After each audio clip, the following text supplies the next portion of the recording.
We just keep hearing everything we could ever want to hear out of Minnesota Vikings training camp. This time it's a big day for Dallas Turner. Welcome to the Locked On Vikings podcast.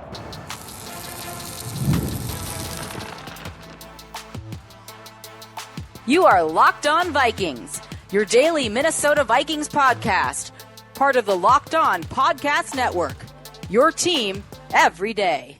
What's up, everybody? Welcome to the Locked On Vikings podcast, where we're always trying to learn something new. It's part of the Locked On Podcast Network, your team every day. Thank you so much to my hashtag everydayers for making Locked On Vikings your first listen of the day every single day. Today's episode is brought to you by Gametime. Download the Gametime app, create an account, and use code LOCKEDONNFL for $20 off of your first purchase. Today is Townhall Tuesday. That means that I am taking your questions as submitted to me via the Google form, which you can find in the show notes to any episode. So if you have questions, or if you would like to anonymously confess a hot take, I will react to it on the show on Tuesday. Get them in whenever. I'll get to them whenever the next Tuesday is. The first one comes from Anything You Want, who asks, the entire beat is hyping up Dallas Turner through the first padded practice. Does this mean it's DPOY season for him? Yeah, that's the only logical conclusion. That's for sure. The first padded practice happened on Monday, and one of the stars kind of coming out from that practice was Dallas Turner. A couple other names that got mentioned a lot, Zamaya Vaughn appears to really be having a good camp and making a true push for that roster. He looked like he could have been a good player in OTAs as well. It's just so hard to tell before the pads come on. But now the pads are on, and you're going to get as good of a look as you can in training camp. But Dallas Turner had a big day. Now, Turner ran mostly with the twos still, and you're probably not going to see a lot of him with the ones just because Grenard and Van Ginkel are in the way, as is always the problem. But there has been a package with the three of them on the field, and an actual thing that they are trying to do with those guys. But it's always nice to see that. There's been a lot of hype around Dallas Turner. He shows up to OTAs. It looks like he's put on a bunch of bulk. He knows the scheme better. The coaches are saying he's grown up a lot in the last year. He was 21 his rookie year. So it's not that crazy to imagine him, having a bit of a step up in the second year. That's very, very young. And maybe not even finished physically developing. So now that he's there, that this all makes sense, but it's all theoretical. And even though he had a good training camp practice, it's still just theoretical. It's less theoretical. We saw it a little bit, but we're still talking about practice. So I'm going to hold off. I'm going to put a pin in my Dallas Turner DPOY campaign. Okay. I've got the campaign button right here. Okay. I'll put it on when we see it in real games. But for now, we're just talking about practice. Bimble Zibs asks, Brett Coleman doesn't believe the Minnesota Vikings will extend Jordan Addison. I don't think he's watched enough Jordan Addison. What do you think? So I'm unfamiliar with Brett's take here. I saw some of his big bootleg pod. At Underdog Fantasy, the bootleg fantasy pod, or bootleg something that he does. He does a series of basically previewing all 32 teams in incredible depth. Talking schematically, breaking down rosters, their offseason and all that. It's much more than, I don't know what to expect from JJ McCarthy. I guess it's an 8-game win season. That's what you get out of 99% of national outlets. Brett's doing a lot more, but I have not looked at all that. So I'm not sure what his reasoning is there. If it's the thing that I hear the most, which is, what if Jalen Naylor's really good and it makes Jordan Addison expendable and now he can save the money? I don't know. I think too many times I have fielded questions during draft season when the Vikings have two very good receivers going, what about wide receiver 3 at round 1, to really take that idea seriously. I'm sorry, we can't be asking for round 1 wide receiver 3s and then also be what if we let the wide receiver 2 walk and let Jalen Naylor be wide receiver 2, or not even, it'd be Ty Felton. That's what it is. That's what it would have to be. It would have to be that you believe so much in Ty Felton that he is going to be the second wide receiver on the team for the foreseeable future. And you guys know how I feel about that. I think Addison also, by virtue of being stuck as a wide receiver 2, will not command that much money. And maybe that even stops him from being willing to take a deal in Minnesota, because I do think that he's good enough to be a wide receiver 1 in a lot of places. And I honestly wouldn't blame him if he went, hey, thanks for your Devonta Smith deal, but I can do better on the open market. I don't think he would be wrong about that. But that's also a question for 2 years from now, so we can chill. Will Reichard, was this like the day where everybody is just going to say that they're just NFL players? Will Reichard, sure, man, asks, if you were to go to a football field today and attempt a field goal from a kicking tee, how long of a field goal do you think you could make? The answer is certainly embarrassing, okay? I am not an athlete. That's why I'm a podcaster. But I did try this a few years ago when my family, I have some family in Wisconsin, we all went to a Vikings-Packers game in Lambeau, and they have their Titletown thing, and they actually have a field goal post up there. And if you have a football, you can just kick to it. Like, it's just like a big park. And so we all sat there and tried. None of us could make one. None of us could get that thing basically barely off the ground. So if you give me like one chance, all the marbles, I probably am not getting. That thing is probably one hopping it to 10 yards in front of me, to be honest with you. But if I had a day to really get my rhythm down and really practice it a little bit, I bet I could make one from like 10 yards out. And I'm not 10. I'm talking like from the goal line. Maybe I could get that to happen in a little bit, but no promises. Haley asks, the Vikings schedule seems particularly hard to me considering the teams that we're facing and the amount of primetime games we have this year. What are your thoughts on our schedule or a prediction for our record? So I'm going to abstain from the record prediction thing. What I usually say to that question is the FanDuel line is 8.5. That is going to be your public perception.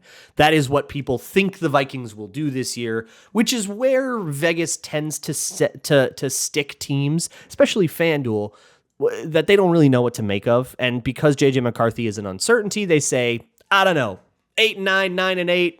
And if we're wrong, we're probably not wrong by that. But just kind of stick it in the middle and say everybody guess. So there's a lot of uncertainty around the Vikings. But yeah, the difficulty of the schedule is part of it. But here's what I will say about this question. Because we go through it every year. Every year, someone is not as good as you think they should be. Every year, someone is better than you think they should be. Every year, you lose a couple games you're not supposed to lose. And every year, you win a couple games you're not supposed to win. So to me, going like schedule by schedule, like game by game on the schedule, but ooh, Bengals, that's tough. Ooh, Eagles, that's tough. Ooh, Ravens, that's tough. Chances are, like the whole NFC North has those same teams, right? Chances are, you're going 1-2, like you're going to steal one of those just based on something stupid. And when you play a bad team, they're going to steal one back from you based on something stupid. It's the NFL. So that's why the record prediction stuff I'm like insanely bored with. I will say there's a lot of uncertainty around JJ McCarthy. He's looking great in camp, and let's take that from where it is. But the difficulty of the schedule, I will also point out, is identical to the difficulty of the schedule that all the other teams in the NFC North face. The NFC North also faces the whole AFC North. They get the Steelers, the Bengals, the Ravens. They all get the Eagles. And a team like the Lions has to play a first place schedule. The Vikings play a second place schedule. That is an entirely overblown thing. The Vikings play three second place teams that their division rivals do not also play. The Lions play 3 first place teams that the division rivals do not play, and so on. The thing is, though, the Vikings have 2 games against the Lions.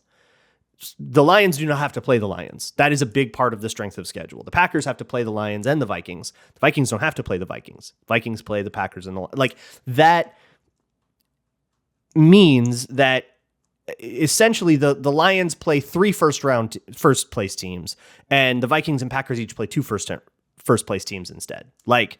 Is 1 game. And so if you win your intra-conference rotational game, then congratulations, you made it.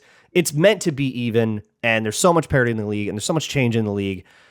Whatever. I have a lot more questions here on the Locked On Vikings podcast, and quite a few hot takes. A lot coming down the pipe here on Locked On Vikings. Today's episode of Locked On Vikings is brought to you by Gametime, the best place to find any tickets. Whether you are spontaneously deciding, go to a concert tonight, what tickets are around? Gametime has the browse features that can help you look for stuff and great ways to find those tickets at the last minute. But if you are trying to make your plans for the Vikings season, whether you're trying to get to a great home game, like the home opener Sunday Night Football in the throwbacks against the Falcons, or one of the international games, Browns and Steelers, or you're trying to get to a game on Christmas, whatever it is, you can find it at Gametime. And you can make sure that you're satisfied with the view no matter what stadium or venue that you are buying a ticket for. You get a panoramic seat view so that you can make sure that you're satisfied with your vantage point, and the price you see is what you pay. There are no hidden fees on Gametime. That's kind of their whole deal. So take the guesswork out of buying concert and show tickets with Gametime. Download the Gametime app, create an account, and use code LOCKEDONNFL for $20 off of your first purchase. Terms apply. Again, create an account and redeem code LOCKEDONNFL for $20 off. Download the Gametime app today. Last minute tickets, lowest price, guaranteed. Moving along here with the Locked On Vikings podcast. Townhall Tuesday. Next question comes from Quasey's Competitive Rebuild, who asks, I'm watching the quarterback documentary and seeing the chemistry between Burrow and Chase, which makes me wonder if you had a free pick in the 2024 or 2023 draft to select a Michigan pass catcher for J.J. McCarthy to continue throwing to in the NFL, who would you pick to be on the Vikings? Do I have to? I don't know how familiar you are with my take on the 2023 Michigan Wolverines championship season, but boy, those pass catchers were not NFL players, and that is mostly borne out. Roman Wilson got hurt. We'll put that away, and he was the only one I kind of seeded. Yeah, he's got a little juice, but like Cornelius Johnson, that's not a dude. Colston Loveland, it was a year before he got drafted, right? So Colston Loveland in 2023 was not an NFL player. I did not watch much of him in 2024. Apparently he got a lot better because he went 10th overall, but also some of the narrative around him was like, well, you got to watch his 2023 tape, which when I heard that, I don't know, my eyes like bulged out of their sockets like I was Wile E. Coyote. Like, what are people talking about? So I guess it's him. I mean, he went 10th overall, so there's a chance I'm wrong. I'll like bet on that. But yeah, I don't know. Can it be Blake Corum? He's an NFL player, but you're not exactly throwing a lot of passes to him. But it's like, do I have to? This sucks. 1991 Ford Tempo enthusiast asks, Cordero Patterson reunion? Probably not. Okay, so Cordero Patterson announced his own release on Monday morning, which is pretty funny. He's released from the Steelers. He's like joking with people about how he's washed. So he might be washed. He might not be playing for anybody. But it's really hard to come up with a reason why not, right? Like, just go compete for the Ty Chandler role as like RB3, gadget player, kick returner. Just go be part of that glut, I guess. Sure, why not? Nate Jelson asks, who on the Vikings is most likely to try to kiss someone's forehead in the locker room, and why is it Ivan Pace? I don't think it's not Ivan Pace. Somebody who would try to kiss somebody else on the forehead is probably doing a bit in the Vikings locker room. So you got to think about like who does the bits. And boy, that would have just so been Cam Bynum before. In a weird way, I think the funniest possible person to do that would be Harrison Smith, or to do that too would be Harrison Smith. Because I think he'd go with it, but in his like stoic way, I feel like that would play really, really well. But I don't know. Look, Ivan Pace has something of a reputation in the Twin Cities area for his, I will say, success on the dating market. But that's not, I don't know if he's like the jokey jokester guy necessarily. I don't know that much about him, his like personality versus what we've come to learn about guys who've been there for a little bit longer. Maybe Josh Metellus would be that guy as like Mr. Celebration and Tell Us with Metellus. Like, he seems like he's got quite the sense of humor and would go for it. This is a reference to what is going on in the Raiders world with Christian Wilkins and weird rumors swirling around about like locker room blow-ups and stuff like that. It is insanely stupid, but it also is like pertinent to a $35 million lawsuit. So I guess you got to pay attention to it if you're a Raiders fan, but that's not us. No. Thank you for betraying Lamar Hunt, Max Winter, so that we aren't the Raiders. That's throwback to go listen to the history series that I did when I was out of town. Grill asks, which Packers CB is the most burnt of all the burnt toast in that room? Oh man, we shouldn't talk about it that strongly, because now they're going to get like 3 picks on JJ McCarthy, and we're going to, and these clips are going to resurface. Okay. You got to know better. Save it for after you see them get beat by these guys. But the answer is Keyshawn Nixon. Next one comes from Blimby, who asks, do the Vikings have a player on their roster that takes over the Harrison Smith role when he hangs it up? Is that ultimately just Josh Metellus? I mean, just at safety right now, yeah, I guess the idea would be that it's Metellus and Theo Jackson, and maybe you make an acquisition in the meantime to like be part of that competition. But, or if you're talking about like the veteran old guy leadership role, I mean, that could be a number of people that are now signed to be with the Vikings, like well into their 30s. But it'd have to be somebody who's been there like since the draft. Brian O'Neill comes to mind. CJ Ham is probably the easiest one for like the spiritual Harrison Smith role of the like everybody just adores this guy and he's going to retire a Viking no matter what. And he's never going to retire. He's going to play till he's 40. That feels very CJ Ham to me. But in terms of just who takes over at safety, yeah, Metellus would probably be the like principal safety. And then if Theo Jackson is the guy that the Vikings think that he is, maybe you just give him the extension and there's your safeties, or you have to figure something out in an offseason. Save big money at Grenard's. At every time. I love it every time. Says, why can't Kevin Williams even sniff the Hall of Fame, even despite having arguably a better resume than his teammate Jared Allen? Who you were cooking and then you weren't cooking. Don't get me wrong. I think Allen is deserving of the honor and understand the reasons why he got selected: position value, bigger personality, glamour stats, etc. However, it feels insane to me that there hasn't really been any push from both the team and the fan base for him to get the recognition he deserves. Yeah, interior D-line go Burr, man. You're cooking here. Like Kevin Williams is absolutely a Hall of Fame caliber player. But as a defensive tackle versus the flashy edge, like the reasons you mentioned, and also sort of being buried on a lot of pretty bad defenses, you know, like a lot of the cool stuff he did was in 2004, 2005 when the Vikings defense was really bad, or conversely in 2006, 2007 when the defense was good, but the Vikings were bad because they were going through their Tavares Jackson era.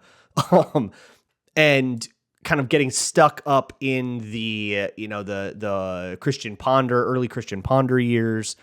He deserves to be in the Hall of Fame. He has the accolades to be in the Hall of Fame, and I think that conversation eventually does come up. But I don't know, man. It's always hard. Like, only 6 people get in the Hall of Fame every year, so the standard I feel like is higher than our perception of it should be. But that doesn't mean you're wrong. He should be in. I have a whole bunch of hot takes that I'm going to get to next. You guys sent in some spicy ones on Locked On Vikings. Today's episode of Locked On Vikings is brought to you by Yahoo Fantasy. This year, all of the leagues that I am playing are on Yahoo Fantasy, and there is a reason for that. It is a very smooth app that works, that is, you know, popular for a reason. Everybody's on it. The scoring systems are very intuitive. The waiver wire and trading systems are very intuitive. But I think, like, crucially, it works quickly and smoothly.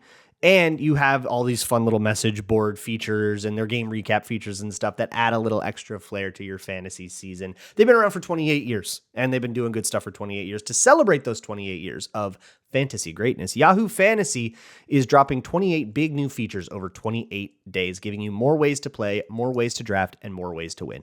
It all begins August 4th. So you should check out Yahoo Fantasy, whether you're a first-timer, a veteran, making your millionth league, or something in between. Stay tuned and get started by creating or joining a Yahoo Fantasy football league at yahoofantasy.com/lockedonnfl. That's yahoofantasy.com/lockedonnfl. And let's make this fantasy season the best one yet. Moving along here with the Locked On Vikings podcast. Got some hot takes now, some spicy opinions that you have all confessed to me anonymously. I will protect your safety, but I won't protect your take. The first one comes from Fortnite, hee hee ha ha who. Are you okay? Who says Vikings should trade Grenard and multiple firsts to get Micah Parsons, pay him $40 million, and prosper under Flo's system. I feel like you have said this before. I feel like I've gotten this one before. No. That feels like a terrible value. That feels like the Cowboys would be thrilled. And by the way, that's probably more than his contract is going to be for Dallas. So I feel like you're just overpaying to overpay. That's not what that would be. The idea of trade Grenard and whatever draft capital it would take to make up the difference between Grenard and Micah Parsons is a super interesting idea. I think it's probably unnecessary, but I get it, right? Like, that's going from a Pro Bowler to an All-Pro kind of player. And the thing is, Grenard is one of the best pass rushers in the league. If you want to do this, I would say trade Van Ginkel and then maybe probably 6 more draft picks, but Van Ginkel and more draft picks to Micah Parsons and essentially just like upgrade on that role, because Micah Parsons plays a very similar role in Dallas to what Van Ginkel and Dallas Turner do here. So make that happen. But Grenard is a foundational part of the Vikings defense. I don't think we need to try to like brainstorm profitable ways to get rid of him. It feels like you're a little bit too offseason Madden brained. Skullmaha has a couple here. One says, had a dream Dallas Turner came back to camp 350 pounds and was real into anime. Anyways, I think he'll be a stud this year. Okay. The other one is training camp / preseason is a criminally underrated time of the football season. One of the few times it isn't results based and you can just enjoy. True. Here's what we need to not do. Okay. And I'm already seeing it. You see it every year, but here's what we need to not do. Okay. When you see the thing about camp is it's zero sum. So you can be glass half full or glass half empty about any play because it's Vikings playing against Vikings. If there's a catch over a cornerback, the receiver made a good play, the corner made a bad play. And if you're glass half empty, you can be like, what a terrible coverage. If you're glass half full, you can be like, great throw and catch.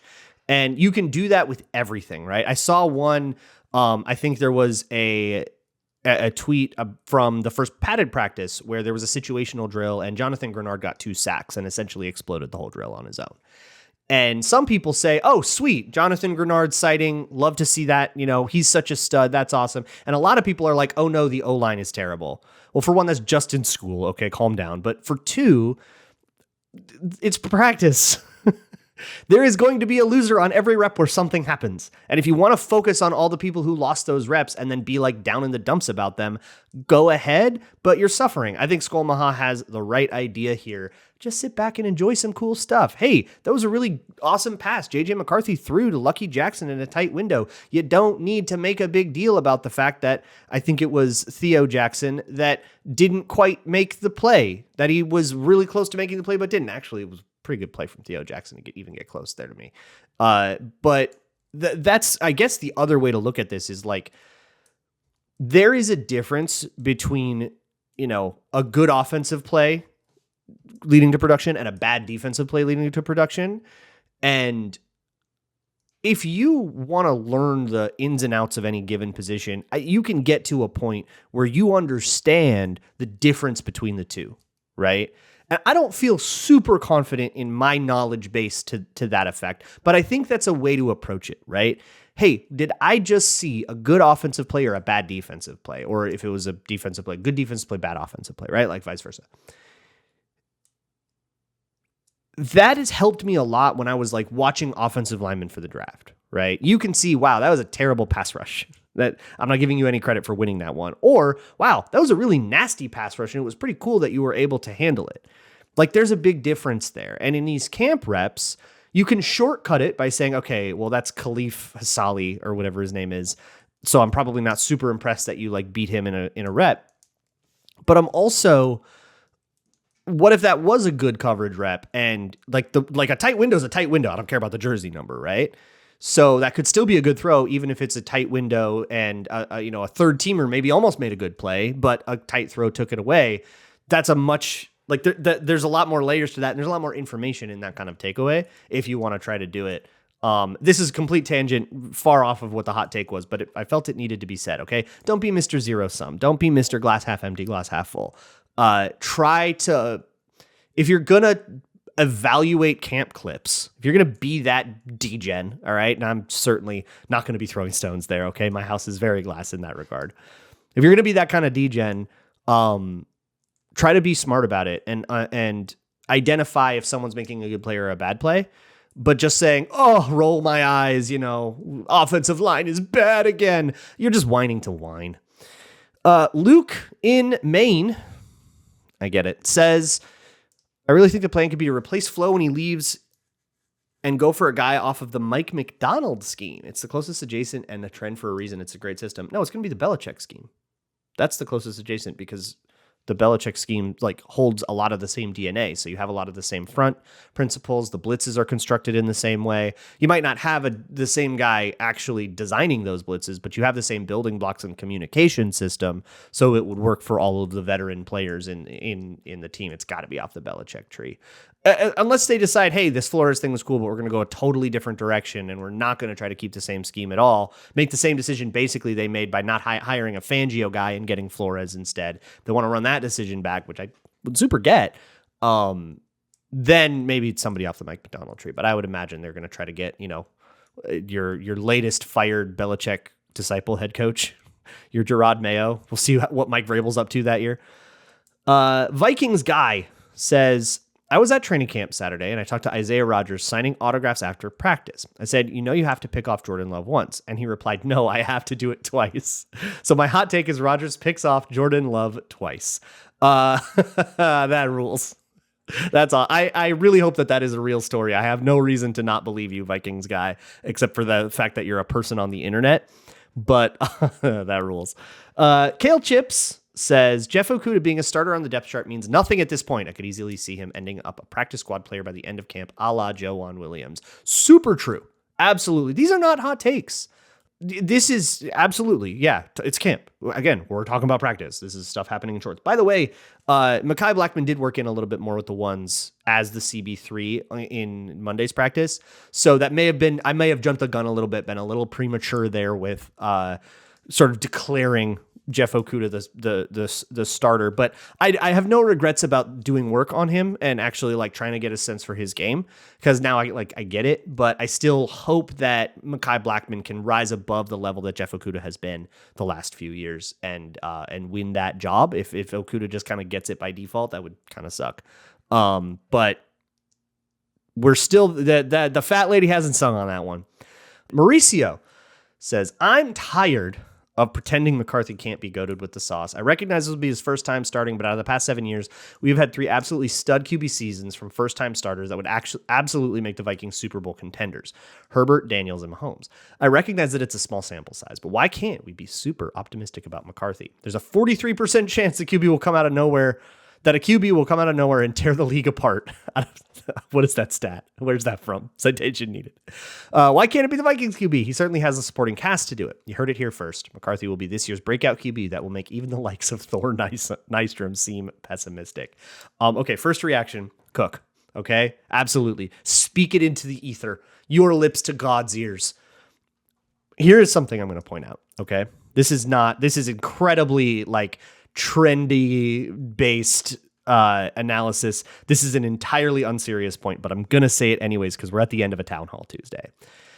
Patrick Mahomes, year 2, AFC Championship. Lamar Jackson, year 2, MVP. Joe Burrow, year 2, Super Bowl. Jalen Hurts, year 3, Super Bowl. This is when it happens for guys. Not to mention, Carson Wentz, year 2 was the 2017 season. He was on MVP pace before he got hurt. And then that team did win the Super Bowl. Just a couple years ago, Brock Purdy, year 2, Super Bowl. A lot of those guys didn't play year 1, 2. Like Patrick Mahomes didn't play at all. He played one meaningless game. Lamar Jackson got in at the end of the year, or in the case of Joe Burrow, where he was coming off an injury for year 2. So if the quarterback is good, this is when greatness can be achieved. If the quarterback's not good, it's all a moot point, right? There are plenty of second-year quarterbacks that sucked really bad, like Will Levis, but that's because they suck anyways, and it doesn't matter what year you look at them. But year 2, year 3, year 4, when the window is there, when the rookie contract is there, and you got the supporting cast and all that's the whole point. The whole thing everybody talks about is where the Vikings are at right now. I am being humble about it because the NFL has proven me wrong too many times for me to come out and be like, JJ McCarthy is going to be the greatest QB in the NFC and he's going to win MVP and he's going to be awesome. But I'm really optimistic about him. I liked him coming out. I liked what I saw from him in the short time we got last year. I have really in-depth looked at everything JJ McCarthy has done for the last 3 football playing years of his life. And even familiarize myself with the story of the rest, which is, there's a piece at Wide Left I'm really proud of called The Unbearable Lightness of Quarterbacking, and I would like for you to read it. But I feel like I've learned enough about quarterback and done enough work on this quarterback to be pretty confident in my assessment that it is good to be optimistic, plus the supporting cast and all that other stuff that you talked about. It's good to be optimistic, but until it happens in a meaningful football game, we cannot lock anything in ever. You just have to be humble and say, I think he's pretty good, but that I think does a lot of work.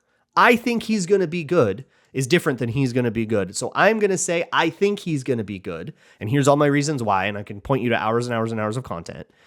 But if I were to come out and say, and if he's not good, I'll get a tattoo on my butt or something. Like if I were to do that, I would be the fool. I will see you all tomorrow. And as always, Skol.